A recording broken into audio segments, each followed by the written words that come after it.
In this video, we are going to be learning how to find exact trig functions that are not necessarily on the unit circle using a sum and difference formula.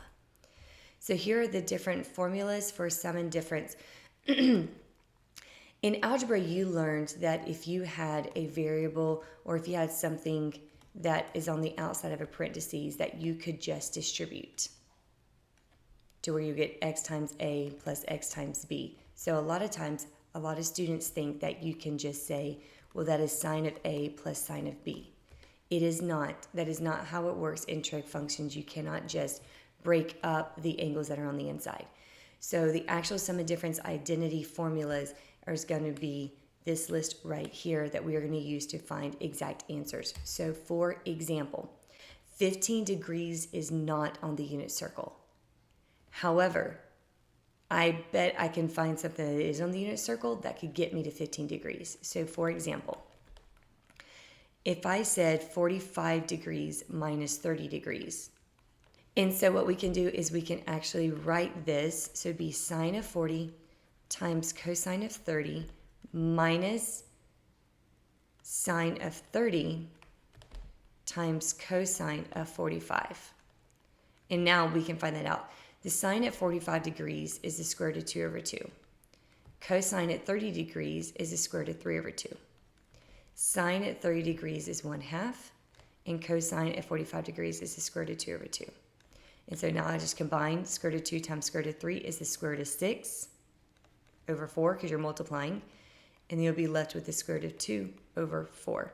You can keep it like that, or you can rewrite it as one fraction.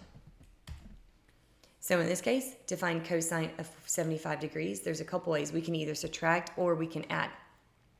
Meaning, we could get it by saying 45 plus 30, or we could get it by saying 105 minus 30.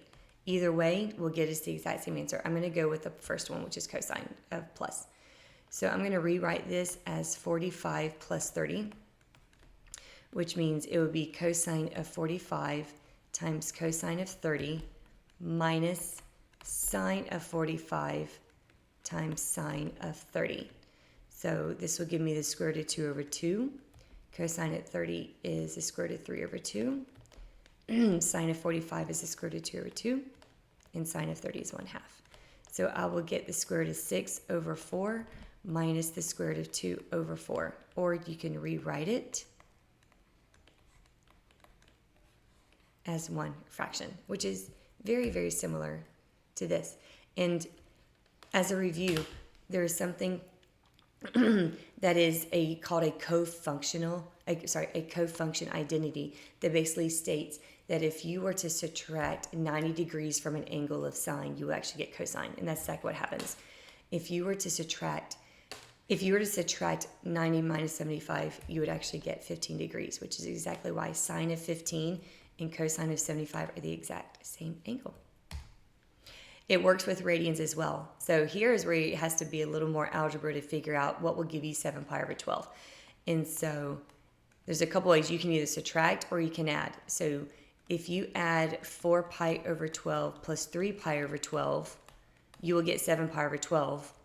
And the reason I use those is because 4 pi over 12 is pi over 3, 3 pi over 12 is pi over 4, and those are on the unit circle.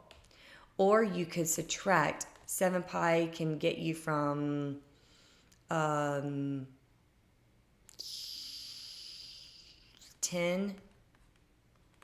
minus 10 minus 3.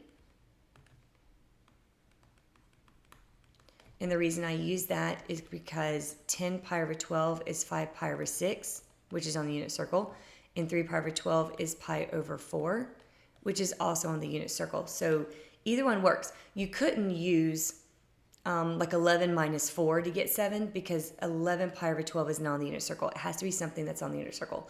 So I'm going to start with this one.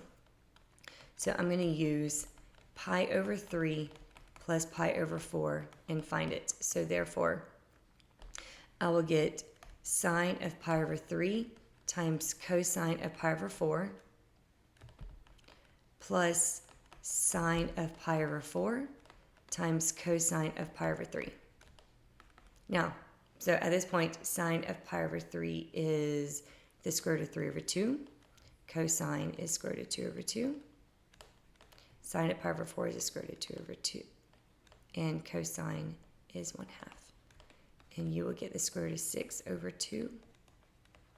No, over 4, because you're multiplying. Which will give you the square root of 6 minus the square root of 2 over 4.